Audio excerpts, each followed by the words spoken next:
নমস্কার বন্ধুরা, অঙ্কিতা গল্প স্টুডিওতে আপনাদের সবাইকে স্বাগত। অঙ্কিতা গল্প স্টুডিওর আজকের নিবেদন শুভঙ্কর স্যারের একটি মিষ্টি প্রেমের গল্প। গল্পটির নাম অন্তরপ্রেম।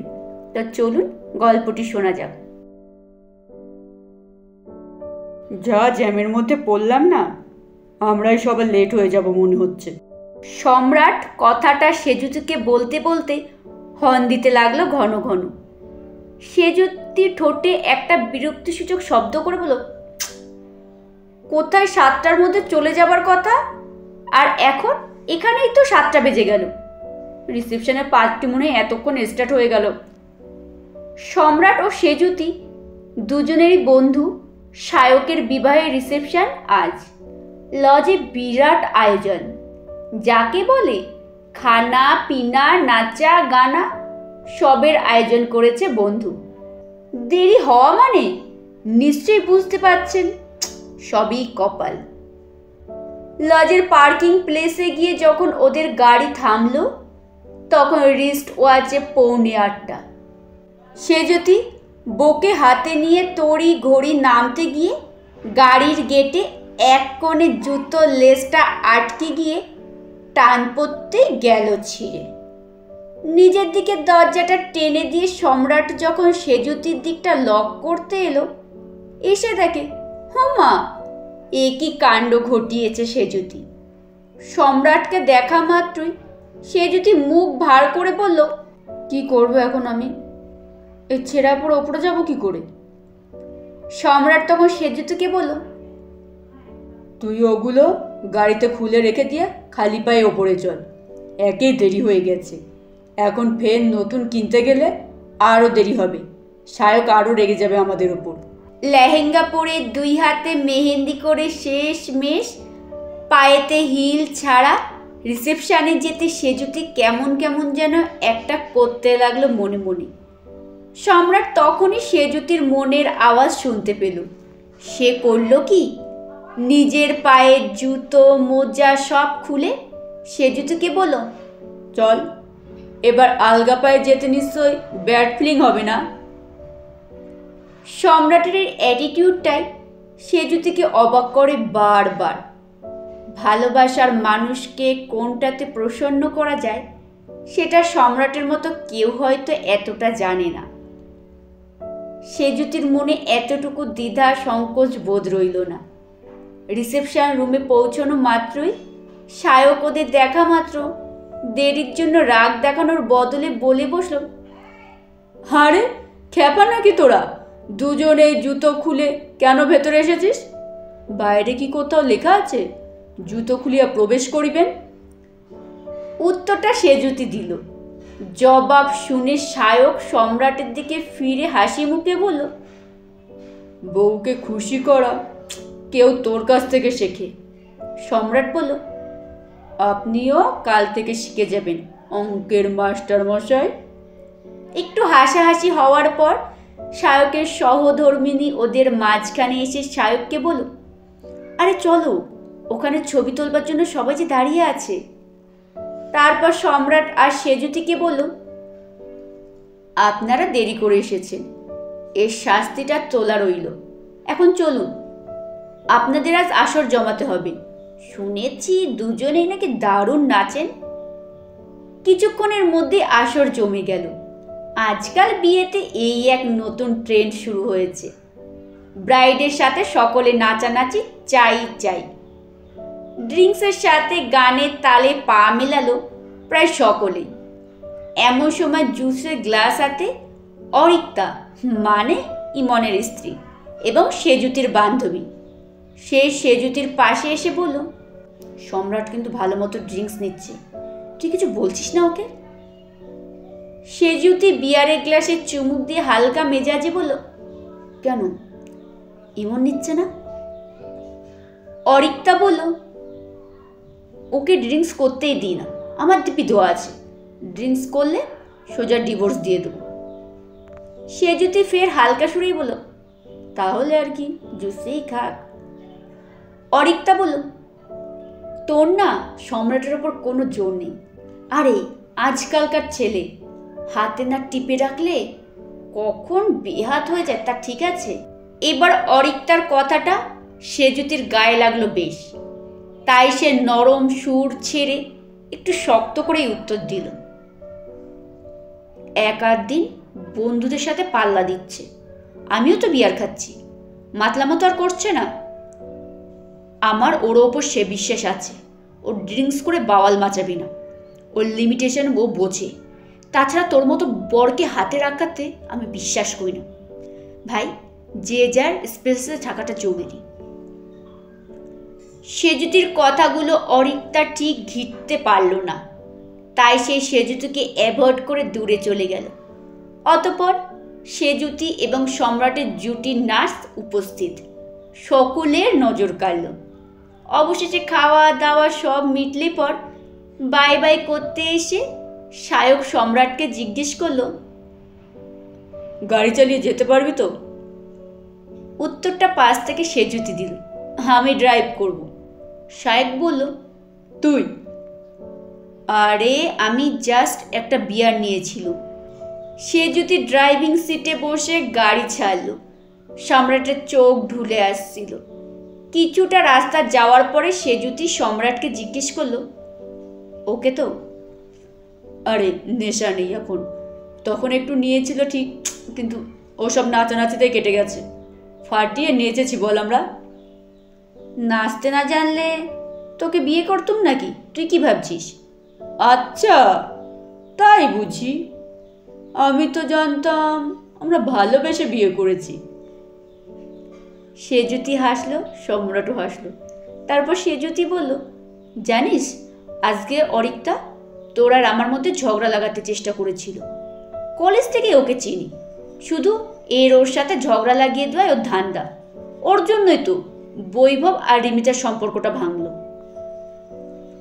সম্রাট অরিত্রার ব্যাপারটা এড়িয়ে যেয়ে বলল, বৈভব মানে আপনি যার কবিতার প্রেমে একেবারে হাবুডুবু খেয়ে সারতার কাটছিলেন, উনি তো? সেজুতি ড্রাইভ করতে করতে এবার একবার তার দিকে বড় বড় চোখ করে তাকিয়ে বলল, মেরে ফেলবো কিন্তু তোকে, ওই টপিকটা তুললে এবার। সে তো ফেলবেই, এদিকে চেয়ে চালালে এমনিতে অ্যাক্সিডেন্ট হবে, আর অ্যাক্সিডেন্ট হলে তো কে মরবে সেটা তো জানা কথা। তোর মাগুর মাছের জান, তুই কি আর মরবি? সেজুতি তার বা হাতটা স্টিয়ারিং থেকে তুলে সোজা সম্রাটের ঠোঁটের ওপর দিয়ে বলল, কিসব বাজে বাজে কথা, তোর না মুখে কোনোটাই আটকায় না বল। সম্রাট তার হাতটা নিজের হাতে কোমলতার আবেশে ঠোঁটে জড়িয়ে চুমু খেল। তারপর বলল, জানিস, তোকে যখন প্রপোজ করব বলে ভেবেছিলাম না, তখন জানতে পারলাম তুই বৈভবকে মনে মনে চাইছিস। তোর জন্য আমিও কবি হয়েছিলাম, যদিও তোর অন্তরে জায়গা পেতে কবিতার প্রয়োজন হয়নি, তবে সেদিন থেকে আমি কবি হয়ে রয়ে গেলাম। সেজুতি সম্রাটের এই কথাটা শুনে ভারী অবাক হলো। সে বিস্মৃতি মুখে বলল, তুই কবিতা লিখতিস? মানে এখনো লিখিস? কই, কখনো তো বলিসনি আমায়। আমি কি আর বৈভব সেনগুপ্ত যে আমার কবিতায় কেউ হাততালি দেবে? শোনা তাড়াতাড়ি, নয়তো গলা টিপে দেব তোর। সম্রাট শোনাবে না, সেজুতি ছাড়বে না। যদিও শেষমেশ সম্রাটের জেদি জিতল। অভিমান হলো সেজুতির। বাড়ি ফেরা মাত্র সম্রাটের দু চোখে ঘুমের রেখা সমানভাবে জুড়ে গেল। সেজুতি সে রাতেই আলমারি, ড্রয়ার ইত্যাদি ঘেঁটে দেখল যদি সম্রাটের কবিতার খাতাটা খুঁজে পায়। দিন দুয়েক পর সন্ধ্যায় ওদের বাড়ির সকলের একটা জন্মদিনের নিমন্ত্রণ ছিল। সেজুতি তখন সবেমাত্র শাড়িটা পরে শখ হয়েছে পায়ের নুপুর পরার। একটা পায়ের নুপুরের মুখটা আটছিল। এমন সময় সম্রাট কানে ফোন দিয়ে কার সাথে যেন কথা বলতে বলতে ঘরের মধ্যে এলো। তারপর ফোনে, এমন করবে যে ও জানাই ছিল আমার। যাই হোক, এখন রাখছি, বেরোতে হবে বুঝলি? হ্যাঁ হ্যাঁ, সেজুতিকে বলছি। ফোনটা রাখতেই সেজুতি আগে জিজ্ঞেস করলো সম্রাটকে, কার কি হয়েছে রে? তোর বান্ধবী অরিত্রা বরের সাথে ঝগড়া করেছে খুব নাকি, শুনছি ডিভোর্স চাইছে। সে যদি ওই এক পায়ের নুপুরটা কোনো মতে এঁটে সম্রাটের কাছে উঠে গিয়ে জিজ্ঞেস করলো, কেন, কি হয়েছে ওদের মধ্যে আবার? ইমন কোথায় নাকি ড্রিঙ্কস করে এসেছিল, অরিক তো ওকে ধরে ফেলেছে আর সেই জন্য কেলেঙ্কারি বাজাচ্ছে। ও মেয়েটা এরকম, স্বামীকে ওকেশনে পর্যন্ত একটু ড্রিঙ্কস করতে দেবে না, তো লুকিয়ে খাবে না তো কি করবে? আরে ও তো এটা বোঝেই না যে সবার একটা ব্যক্তিগত বলে কিছুই একটা ইচ্ছে থাকতেই পারে, যদি লিমিট পেরিয়ে যায় তখন না হয় বলা যায়। এন্ড ইমনকে আমি যতদূর চিনি, হি ইজ এ ফাইন গাই, খারাপ গুণ খুব ওর নেই। ও, তোকে বলা হয়নি তো? আরে সেইবার আমি বসের পার্টিতে গিয়েছিলাম, ওখানে ইমনও ইনভাইট ছিল জানিস। আমার সাথে 2টো পেক হুইস্কি নিয়েছিল, স্রেফ 2টোই। তারপর মুখে ফ্রেশনার দিয়ে টিয়ে আগে গন্ধটা কাটালো, তারপর বাড়ি ফিরল। এখন বুঝছি বউয়ের প্রেশার ছিল ওর ওপর। এমন সময় পাশের ঘর থেকে সম্রাটের মায়ের হাঁক পড়ল, বাবু, কি রে, হলো তোদের? ওদিকে দেরি হয়ে যাচ্ছে কিন্তু। কি, কেক কাটা শেষ হলে তারপর যাবি? তো সুশান্ত কাকু কিন্তু বড় রাগ করবেন নাতির কেক কাটার আগে না পৌঁছলে। মায়ের ডাকের আওয়াজ পেয়ে সম্রাট চট করে শার্ট প্যান্ট পরতে শুরু করলো। সেজুতি বলল, আমি মায়ের ঘরে যাচ্ছি কানেরটা পরতে, তুই শিগগিরই রেডি হয়ে ঘরটা এঁটে দিয়ে চলে আয়। রেডি হয়ে ঘরের আলো বন্ধ করার সময় সম্রাটের দৃষ্টি পড়ল বিছানার ওপরে সেজুতির এক পায়ের নুপুর পড়ে আছে। সে সেজুতিকে সারপ্রাইজ করবে বলে মনে মনে হাসতে হাসতে নুপুরটা পকেটে নিয়েই রাখল। তারপর ঘর বন্ধ করে গাড়ির ঘরে গেল। রাস্তায় যাওয়ার সময় সম্রাট গোপনে সেজুতির হাতে স্পর্শ করল। এমন সময় সম্রাট তখন করে কি, যখন সে সেজুতির মিষ্টি মুখের দিকে আর চোখে তাকালে সে আর চোখ ফেরাতে পারে না। কলেজে পড়ার সময় বহুবার করেছে। সেজুতি সম্রাটের স্পর্শ পাওয়া মাত্র তার হাতটা সরিয়ে দিতে সম্রাট আর চোখের ইশারায় জানতে চাইল, কি হলো? সেজুতি চোখের ইশারাতে বুঝিয়ে দিল সেদিনের সেই অভিমান এখনো অনড়। সম্রাট তার লুকিং গ্লাসে পেছনের সিটের দিকে তাকিয়ে সুযোগ বুঝে আবার তার হাতটা টেনে ধরতে চাইল। তার বাঁ হাতটা দিয়ে সেজুতির উল্টে সম্রাটের হাতে চিমটি কেটে দিল।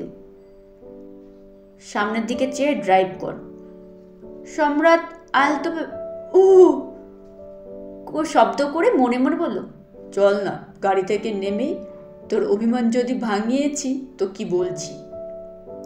নিমন্ত্রণ বাড়িতে পৌঁছে গাড়ি থেকে সম্রাটের মা বাবা আত্মীয়ের বাড়ির দরজার দিকে এগোলো। সেজুতি তাদের সাথে এগোতে যাচ্ছিল।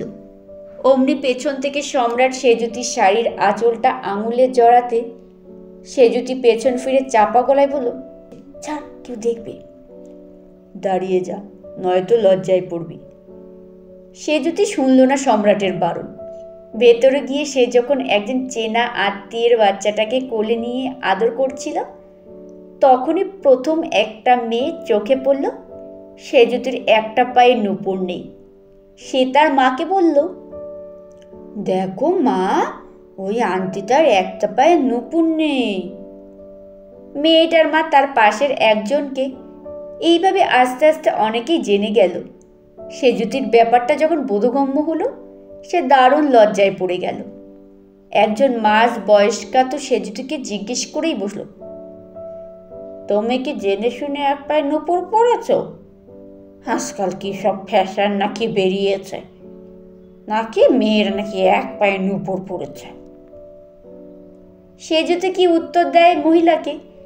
এমন সময় সম্রাট পাশ থেকে সেজুতির দিকে এগিয়ে এসে তার পকেট থেকে অন্য নুপুরটা বের করে এক ঘর লোকজনের সামনে হাসি মুখে সেজুতির পায়ের সামনে হাঁটু ভাঁজ করে নুপুরটা পায়ে পরিয়ে দিল। সেজুতির কিছু বলার আগেই সম্রাট ঘটনাটা ঘটালো। কোলে বাচ্চা ছিল, তাই বাধা দেওয়াও হলো না। আশেপাশের লোকজনের এই দৃশ্য দেখে অবাক হয়ে গেল। এমন ছেলেও হয় যে তার বউয়ের এত খেয়াল রাখে? তারা নানা কথা বলা বলি আরম্ভ করলো সম্রাটকে নিয়ে। সেজুতির ভেতরে তখন এমন ইচ্ছে করছে যে সম্রাটকে বুকে টেনে নেয়।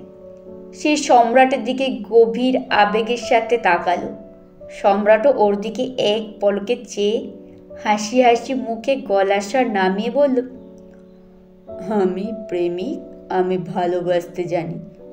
তখনই তোর মান ভাঙায় যখন তুই অভিমানী। কার কবিতা লেখা? সম্রাট লিখেছে? সে যদি মনে এই প্রশ্নটায় জোয়ারের নদীর মতো ফুলে ফেঁপে উঠতে আরম্ভ করলো। 4 পংক্তির কবিতাটা শেষ হতে না হতে সে যদি উৎফুল্ল কণ্ঠে না বলে পারল না, তোর লেখা তো, এত ভালো লিখিস, তাও আমাকে কোনোদিন শোনাসনি কেন? অভিমান ভাঙানোর কবিতা, অভিমান ভাঙানোতে কাজে লাগে। বৈভবের মতো না হলেও ওর কাছাকাছি হচ্ছে তোর লেখাটা। বল, কি বলিস তুই? সে যদি তার কোলের বাচ্চাটার মাথায় আদর দিয়ে সম্রাটকে বোঝালো, তোকে এমনই একটা উপহার দিতে পারবো যেদিন, সেদিনই এই লেখাটার জন্য মর্যাদা দেওয়া যাবে। দুজনে একসঙ্গে একবার দুজনের দিকে তাকিয়ে চোখের দৃষ্টি বন্ধ করে সেই সুখের মুহূর্তটা একসাথে সফর করে আসলো। বিশ্বাসে যে মিলাই বস্তু, তারই নাম ভালোবাসা। তর্কে হাঁটা যায় বিচ্ছেদের পথে।